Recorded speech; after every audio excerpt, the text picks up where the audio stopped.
It's time for the Douglas Coleman Show. Mr. Smooth and Savvy is joined by guests from all walks of life. From the entertainment industry to authors to political and social commentators. The famous and not so famous. The controversial and the light and fluffy.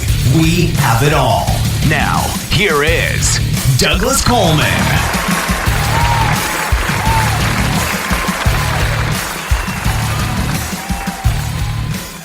Howdy-howdy-ho, hey. Welcome to the Douglas Coleman Show. It's me, Douglas Coleman. How are you? Keith Reza is here today. Keith is a comedian who has been named the top 50 funniest by the ultimate Laff Down several years in a row. He's been a Semi Finalist on Arizona's Funniest Person contest and won second place in the Dave and Buster's comedy comic battle produced by Mel Austin. He has performed with many comedians, including Norm MacDonald, Jim Breuer, Tom Arnold, and many others. He also hosts a podcast on LA Talk Radio called Reza Rifts, which is currently in its fourth year. He will be up in the second part of the show. Before we get to Keith, we've got some music to play. We've got 5 tracks to play. Most of these are Music X-Ray submissions. But the first track is by The Mystics, which is a feature band on this show. We've had them on before. And they've got a new EP out called Songs to the World. This is one of the tracks from the EP. It's called Help Me. Following The Mystics, we've got If I Wait by Sarah P., Whiskey and Women by Jay Cage, spelled K-A-J-E, Ride by House of Ember, and finally Pillar of Salt by Eliza Sayers. So we've got the music up first, and then the interview with Keith Reza.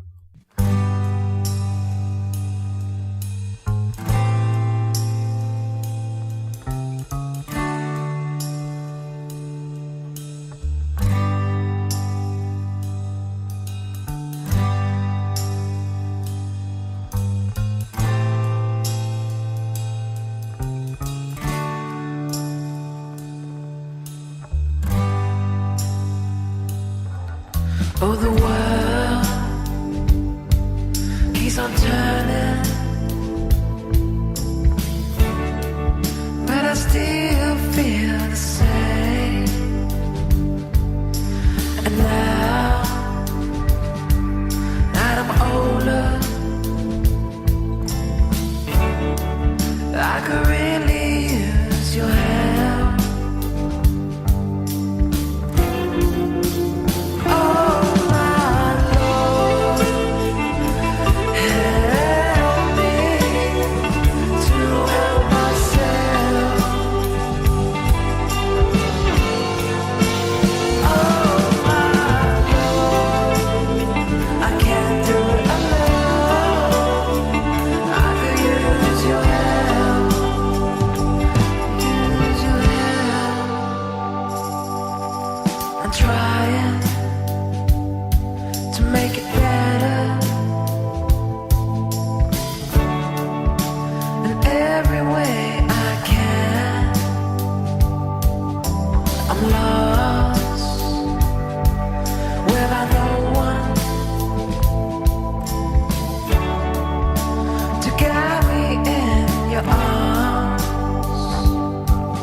you to say this is what you want.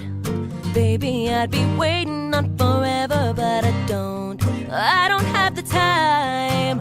Spent it all on you, and what you still can't say. And if I wait, the weather's getting cold, and this ain't what I want.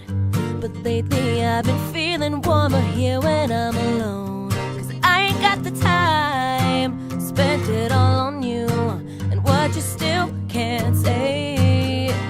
Each night I'ma sleep a little better, and each day I'll be a little more together. And you and your ego will be alright. It won't keep you awake.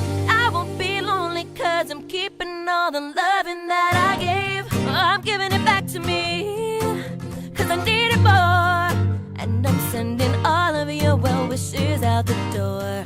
You've done me in this time, and I just can't wait. No, I just can't wait.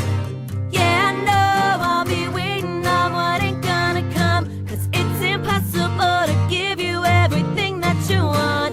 Yeah, I know it's not the first time that I said I was done, but it's the first time that I'm taking back the loving that I gave.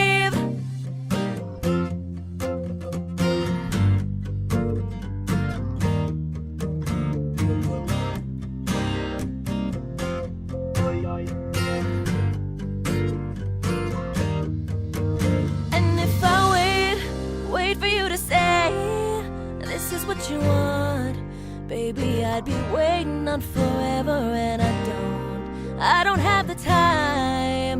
Spent it all on you, and what you still can't say.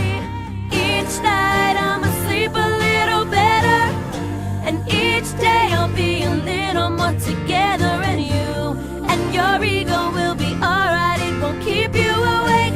I won't be lonely 'cause I'm keeping all the loving that I gave. And if I wait,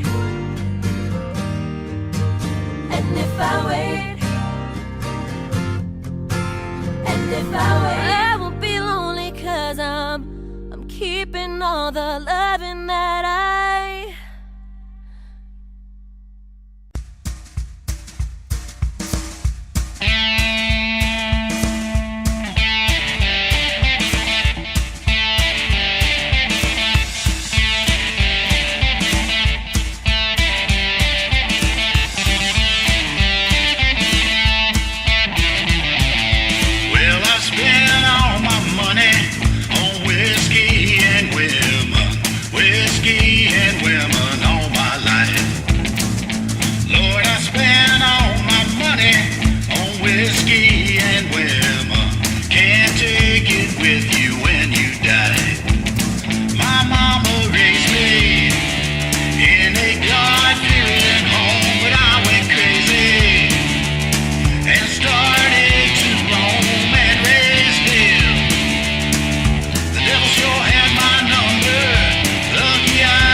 little longer, you'll find your answers there. Take my sunshine, please don't lock me in your pillar of salt.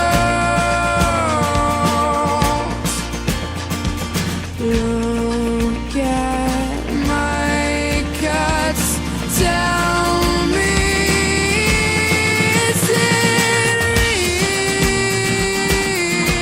Your pillar of salt.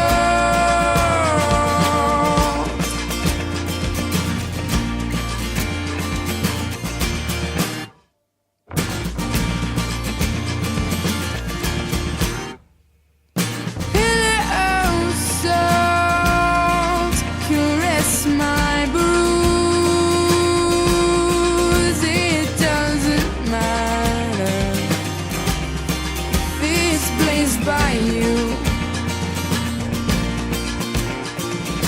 Pillar of salt, bless all my burns. Where did your warmth go? Strain and the yearn,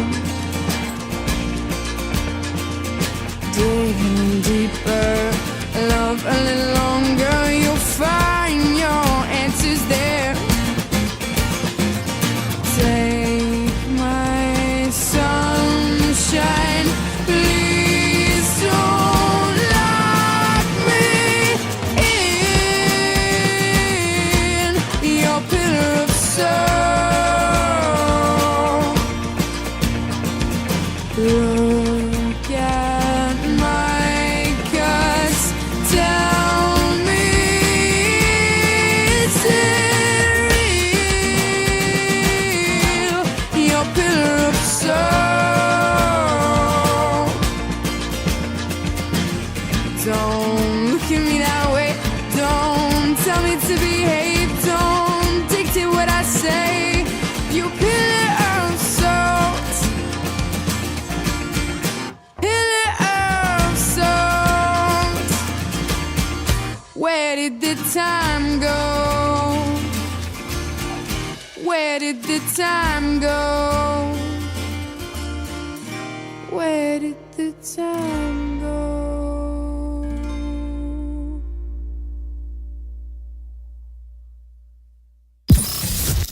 You're listening to Mr. Smooth and Savvy right here on The Douglas Coleman Show. We'll be right back after these commercial messages.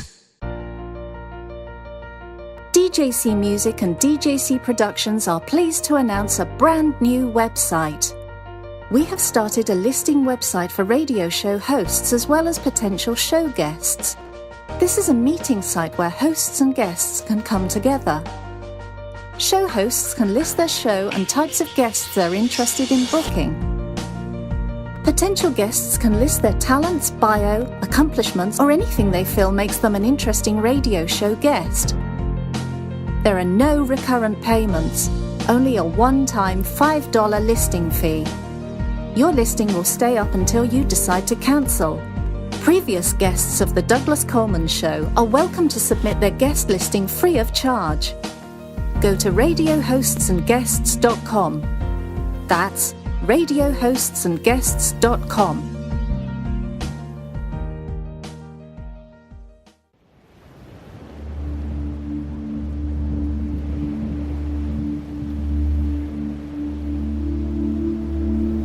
After the loss of my dog Mandy, I had difficulty sleeping.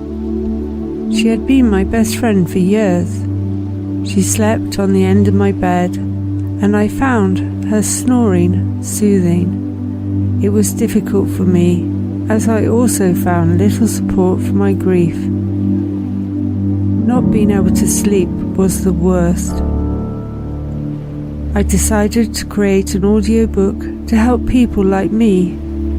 Listen to my voice as you drift into a peaceful sleep, taking a journey using your dog's memories, accompanied by rain falling, birds singing, and a waterfall. To get your download, go to Amazon and search Relax by Jane Yates. Thanks to Douglas Coleman for this spot.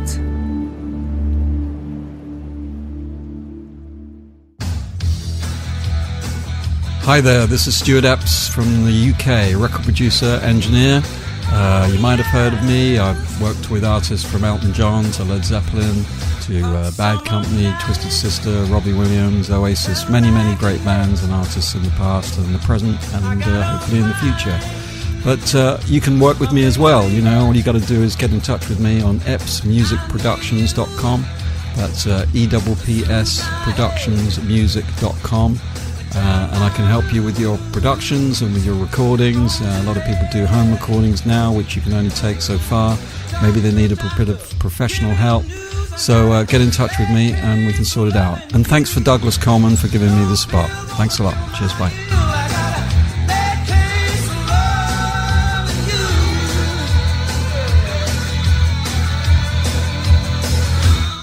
Acclaimed author of Garden, Jane Yates brings you the first book in a new trilogy, Octopus Pirate, a story of a foundling who has unusual talents, such as the ability to communicate with octopuses. As a baby, he was washed up on an island off the Scottish mainland. An eccentric former nun who lives alone with cats brings him up. He joins a circus and narrowly escapes plots against him, flees to Cornwall, builds a replica pirate ship that's also an airship to travel back in time to fight real pirates. Get your copy today from Amazon, only 99 cents. Go listen, download, and subscribe to The Douglas Coleman Show. It's available at the website douglascolemanmusic.com/DCS. Also on iTunes, Spreaker, and YouTube. The Douglas Coleman Show is an internationally syndicated talk and music show that features fascinating and sometimes famous guests from all aspects of the entertainment industry. The topics can range from light and fluffy to sober and serious. Our focus is on music artists, but we also feature producers, authors, directors, and even promoters. The Douglas Coleman Show. Sometimes chat, sometimes music, always entertaining. Again, it's available today at the website douglascolemanmusic.com/DCS. You can also connect with them on Facebook at Douglas Coleman Show 1, follow on Twitter at Douglas Coleman 3, and you can even find them on TuneIn Radio. Again, that's the Douglas Coleman Show at the website douglascolemanmusic.com/DCS, iTunes, Spreaker, YouTube, and more. Go listen, download, subscribe, and share with your social networks today. And now... Hey, Rocky, watch me pull a rabbit out of my hat. Again? Nothing up my sleeve. Presto! No doubt about it. I gotta get another hat. Now here's something we hope you'll really like. Okay, please welcome my guest, Keith Reza. How are you, Keith? I'm doing great. How are you? I'm doing very well. Now, you are a stand-up comedian, and according to your bio, you also are a writer. You're writing some screenplays, I guess, or have written one and are working on another one? Yeah. Okay. I've written a screenplay that I'm trying to sell, and I'm co-writing another one that with Jacob Young, who's from The Bold and the Beautiful. So we're trying to get some sponsors to maybe make something out of that. That one has a better chance of being made than the one I wrote. I'm curious about that. How does one shop around an idea for a film or a full-blown screenplay? Well, I actually don't really know the proper way to do it, but because I go to school to write screenplays, and I wrote a screenplay called Craving For Desire, and I gave it to my manager, and managers are supposed to do that for you, and my manager thought it was terrible or something, and he's like, this is the worst screenplay I've ever read, and then it's like he's your manager, and then like 5 weeks later, a movie called Bye Bye Man is in the movie theaters, and you're like, hey, have you seen Bye Bye Man? That's pretty bad. And that got made, So the managers are just supposed to shop it around, but if they don't believe in the project, it's kind of pointless to do that.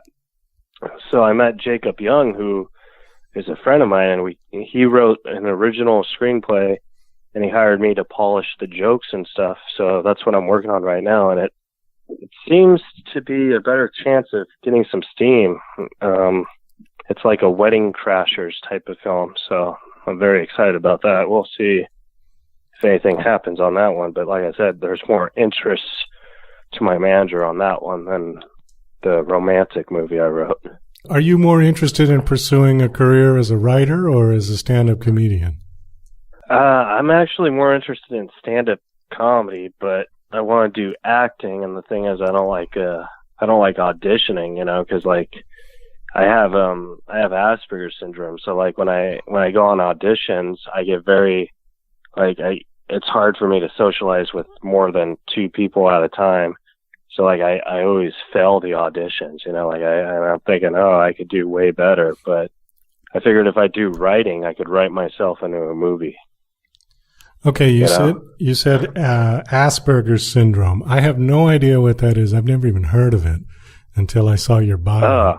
Why don't you explain to people what that is exactly? Asperger's syndrome is a form of autism, and what it is, it's a social disorder. A lot of people with Asperger's are traditionally very smart with high IQs. They just have a hard time socializing with their peers, and they might do the wrong stuff that they might do or say the wrong stuff that they don't know is inappropriate, so it comes off as them being weird and stuff. A lot of the celebrities actually have it. Dan Aykroyd is probably the most famous stand-up comedian who has Asperger's syndrome, and Robin Williams, before he died, it was speculated he had Asperger's as well. And Tom Arnold, who's a good buddy of mine, he also has Asperger's. So it's very common in the comedy industry. Well, it's interesting that it's prevalent amongst comedians. But how do they distinguish between that and just somebody who has trouble socializing?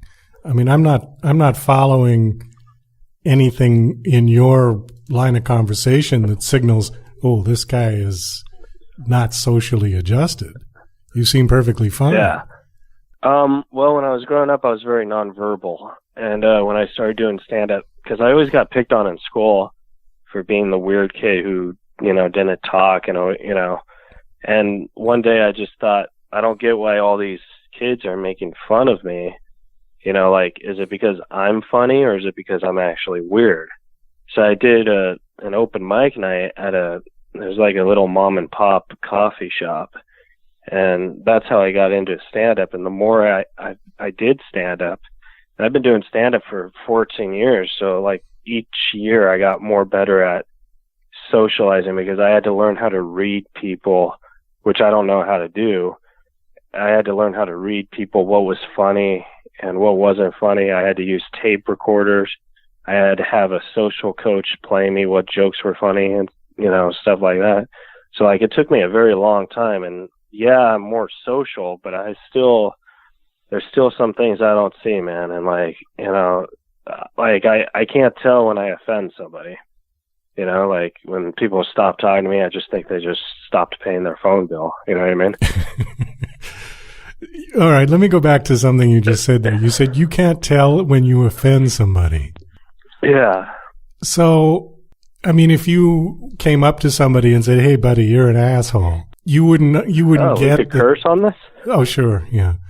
You wouldn't get that was offensive to the guy you just said it to. Well, if I said that, I'd probably.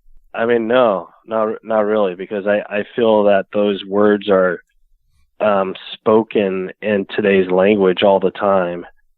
I think to offend somebody, the person who offends you has to be offended that they said it. And the thing is, I don't get offended on the things I say.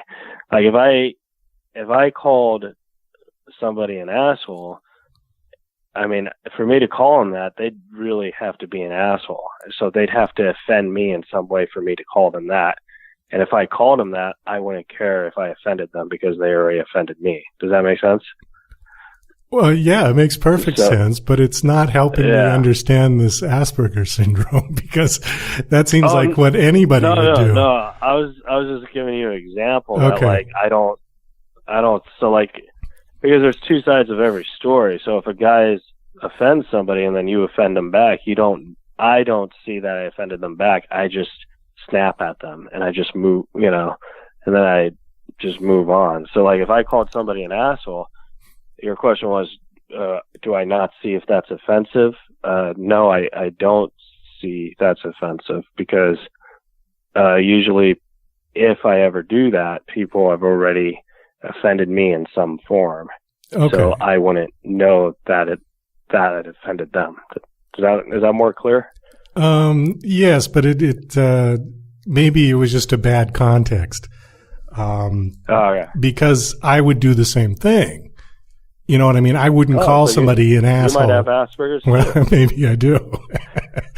But I wouldn't call somebody an asshole unless they did something to deserve it, is my point. Right. And then obviously I'm saying that to offend them because they did something to offend me. Right. What I'm trying to come up with is an example of where you might offend somebody unintentionally.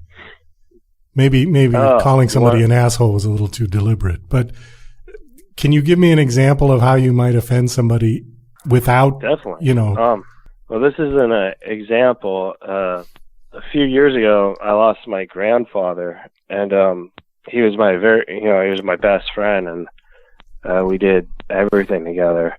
And I remember when I lost him, my grandmother, she went to comfort me. She was like, Keith, I'm so sorry about Pop. And I was just like, oh, why couldn't it have been you? Oh, why couldn't it have been you? Okay, yeah, that might be a little bit. All right, that's a better example. And actually, that's a good segue because that, I believe, is part of your missed social cues act, which we have. Yes. Maybe that's a good example to get a better idea of the way that you can unintentionally offend somebody and not really realize it. So is this clip is basically just a whole bunch of examples of that? Yeah. I talk about what it's like having autism and how it's hard working at day jobs and then, not seeing social cues very well. Okay, so missed social cues. All right, let's play that now, all right? And we'll just play it through, and then we'll come back to you. I always knew I was different in school, too, because, like, growing up, kids would make paper airplanes, and I would make paper airports. And I'd be like a shoebox, LAX, come on down. Having Asperger's is hard, on dating, and I think dating's just hard in general because there's all these dating sites, there's eHarmony, Match.com, Megan's Law, and it gets confusing because, like, whenever I get a girl's phone number, I don't see social cues, so I'll just keep texting. I'll be like, hey, send. How are you? Send. I'm at the Ice House. Send. I'm going to be on Comedy Time. Send. You should come see me. Send. Or you could watch it on TV. Send. Did you get my first text message? Send. It was, hey, send. And after like 500 text messages, she responds in all caps, stop texting me. So then I respond, do you prefer if I call? Happy face, send. But no, and like jobs is hard when you have Asperger's too. Like my very first job, I was a babysitter, and man, that job sucked because sitting on babies is uncomfortable. They're like, hey, your mom will be home soon. Stay put.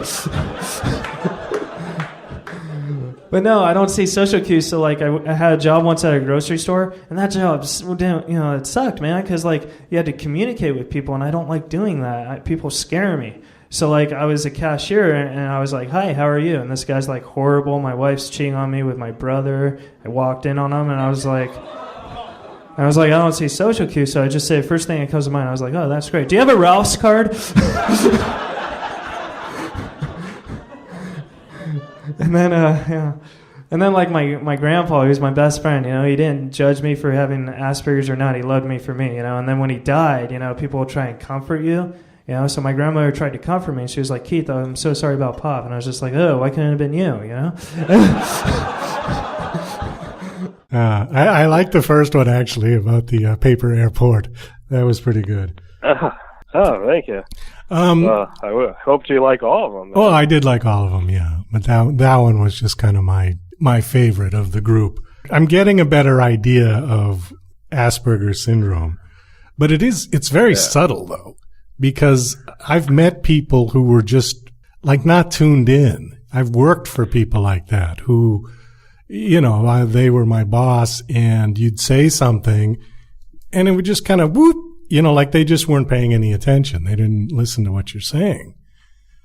Yeah. So I'm curious how the doctors can diagnose this as an actual disorder, or if it's just, you know, if there's some people that are just like that but don't necessarily have Asperger's syndrome.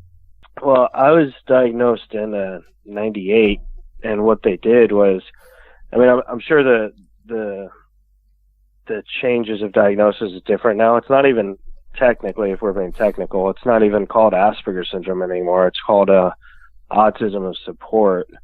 It got changed maybe 3 or 4 years ago. But I just think that's just so weird telling people I have autism of support. Yeah, like it just doesn't make sense. So I stick with Asperger's, you know, because I think that's more appropriate. And the guy who discovered it, his name was Hans Asperger's, and they named it after him. But when I was diagnosed in '98, you know, they did all these puzzles and shape tests, and what it is they see how your brain thinks, and then they do like tests on how your brain doesn't think in situations, like on writing and on puzzles. And then like they'd give you blocks, and they'd be like, all right, put the squares with the squares, and they time you, and you know, they time you on how to do like a 1,000-piece puzzle. So like they had all these different tests, and then they test your ears to see if you're sensitive to sound. They test your eyes to see if you're sensitive to light, and I failed both of those because I'm very sensitive to sound and light. It gets me really dizzy, and it's hard to. That's another thing that's hard about doing comedy, is because when you do comedy, there's lights.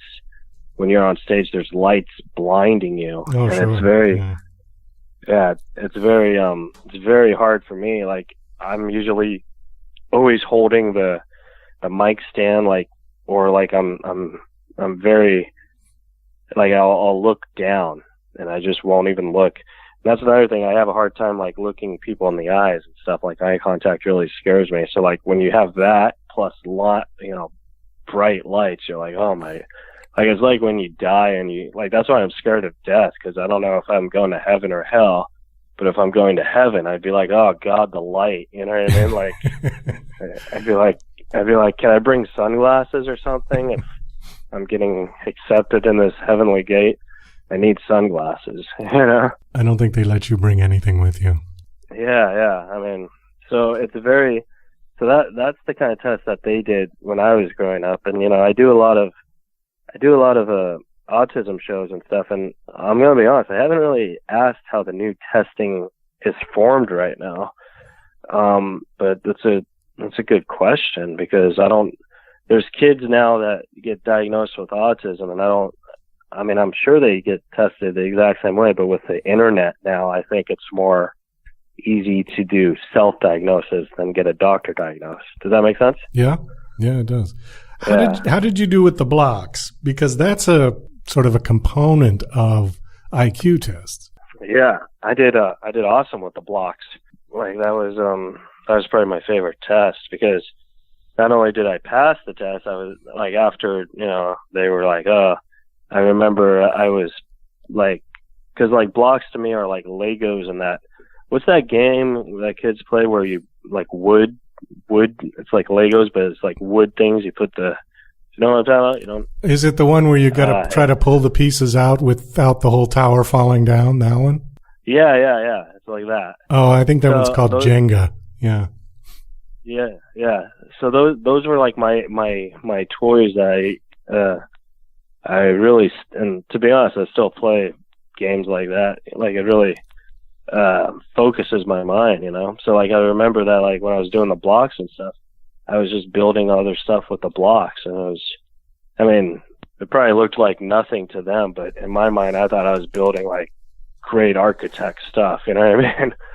Like in the future, like spaceships and stuff, and then they're just thinking, oh, it's like, sorry, 1 second, it's my dog. So they're probably just thinking, oh, it just looks like a block, but to me, you know, I was building something really cool. So I think like the mind puzzles, you know, that they do is very effective because it shows people how they can think. Well, that actually is a good segue to my next question, which is, do you have any sort of savant abilities? Survive abilities? No, savant. Savant abilities. Do you know what I'm talking about? What's a No, what's a savant, man? A savant is. Did you see the movie Rain Man? Yeah. With Tom Cruise and Dustin Hoffman. Dustin Hoffman, yeah. So that's a. You're asking, like, am I like Rain Man? Like, do I know everything about everything? He was an extreme case, but like he had no ability to communicate with people on a rational level. But you could drop a box of toothpicks on the floor and he could count exactly how many there were. And he could multiply. Yeah. Okay. Do you have any kind of abilities that are extraordinary from people because of this condition? Do I personally? I have very small abilities like that. Typically, most people with Asperger's do have that. I have the very smaller case and I think that a reason why is because I fell in love with comedy that I stopped caring about school, that I stopped caring about numbers and stuff. I started caring about jokes. But I remember the movie Rain Man. That was a great movie because he didn't know he was talking to a prostitute. Well, remember exactly. that scene? Yeah, and Tom Cruise is like, why are you talking to her? So like that, but that's like a great example where like people with Asperger's when they're when they're talking to a girl, they can't tell if it's a real girl or if they just want, you know what I mean? Or if it's a hooker. Yeah. Okay. Yeah. Right. All right. That's fine. And then, but his savant abilities, his advanced abilities, he could count cards. I think it was a 6 or 7 deck shoe, which basically nobody can do that. You'd have to be a computer to do that. And he could just do it, Well, I do think that, Hollywood kind of, I mean, that movie was probably made in 1988, 1989. That was probably one of Tom Cruise's first things, and Dustin Hoffman was already a big star, True. So I think that Hollywood, and Asperger's wasn't fully diagnosed until 92 or 93 as a condition. So I think that Hollywood just put up theories. I personally have never met someone who is Rain Man like that, but I've met people who are, they're like that, but they're not extreme to the point like that. Like they could tell you how many M&Ms are in a jar. You know what I mean? Like they could take a really good guess, and but they don't. I think Dustin Hoffman, that was like really acting and talking to people, and I think that was pure acting on him. And I think he put more into it than what people actually. He put 100% in it, and I think that everyone that I've met with that type of power, of Asperger power, I think the most I've ever met is maybe 70%. Okay. Well, certainly, you have to take Hollywood films with a pinch of salt because they are going to be embellished to make it more entertaining. There's a show on ABC called The Good Doctor, and maybe it's NBC, but I watched the pilot, and it was actually really good. What it is it's this doctor who has autism, and he has the Rain Man power and stuff. But what he could do is he could see like the cracks in the bones in his mind, and he saves a lot of people's lives. I mean, it's totally overplayed, but that's a very good example of how it would be very hard to be a doctor if you have autism, because you're supposed to communicate on saving lives, and if you're communicating on just saving lives to yourself, it's hard to communicate with, other surgeons and stuff. So I think that Hollywood within the past 4 or 5 years is getting a lot better on trying to get it more realistic than, you know, what it was back then. You know what I mean? There's another good movie called Adam, which is probably 100% really realistic. It was an independent film, and that's, you know, that was pretty good because the guy liked space and presidents and stuff like that. And I like space and presidents. The other example I was going to give about where you might have deficiencies in one area and then you can excel in another area are people that are blind. Because people that are blind typically have incredible hearing, an incredibly a good sense of smell and touch. So like while one sense is gone, the other ones have expanded and gotten much stronger. Yeah. You know, I'm always fascinated by the human body, how we can adapt to so many different, you know, changing things, adapt to losing an arm, adapt to losing sight, all these different things. We're an amazing machine. And nobody seems to really know that much about us yet. It's funny, though, you bring up the being blind thing, because I don't know what it's like being blind, but when you talk to people, or in my case, when I talk to people, I see their face very, very blurry. And, you know, it's like a big question mark when I talk to them. So it's very hard for me to, I think that's why I'm so good at comedy, because, you know, you're not just talking to, you know, 3 or 4 people, you're talking to a crowd of 400 people. Right. If you're talking to a crowd of 400 people, people don't talk back to you. You know, where it's like 3 or 4 people do talk back to you, and then like your mind could be like, okay, what are you saying? Like, you know, like it takes me a minute to like comprehend. Like when you mentioned that word, you know, like I knew what the word was, but I didn't know what you were trying to say, you know, about the Rain Man guy. So I was like, I guess I have to think about, you know, in an example, and then I could be, oh, this is what he means. So like when I'm talking to 4 people, it's really, really hard. But when I'm talking to a lot of people, it's easy because they don't have something to say. They just laugh, you know? Right. So. Well, I agree with you on that. So it's like being blind in a way. I agree with you in that, because I used to be a performing musician way back, and I would much prefer to play in front of 500 people than 10 people. Yeah? Yeah. Well, what do you play? Well, I used to play piano and sing, and I was in a band years ago. We played in New York. But when we did the big concerts, you know, like the summer festivals and things like that, I always preferred those. Because when you were in a little tiny club and just a few people sitting there, you really felt more naked, I thought. I was much more nervous, you know. You felt more judged. More judged, right, because there they are. Those are the 10, you know, you're having, like you said, you got to look at them because there's only 10 of them there.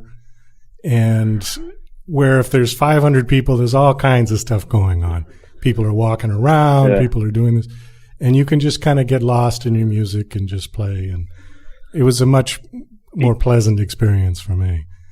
We're kind of running down on time here, Keith, but I did want to ask you one thing. You had mentioned Tom Arnold was a friend of yours, was a good friend of yours? Yeah, he's a friend of mine. I opened up for him a couple times, and we talk on Twitter, and I see him at the Hollywood Improv every now and then. So he, I saw a thing, I guess a while back. He lost a lot of weight, didn't he? Oh yeah. I've only known Tom from when he lost the weight. Okay, because so, I saw him on some, I don't know, one of those talk shows, and I thought, wow. I mean, he lost like 60, 70 pounds, something like that. He looked great. Sure. Do I have time to tell you my favorite Tom Arnold joke? And sure, go ahead. It's fascinating. Tom Arnold did a movie called True Lies with Arnold Schwarzenegger, and he was like the funny sidekick in it, you know. And this was like probably his first movie. And at the time, he was getting a divorce from Roseanne, who was like who probably still is the #1 comedy superstar in the world.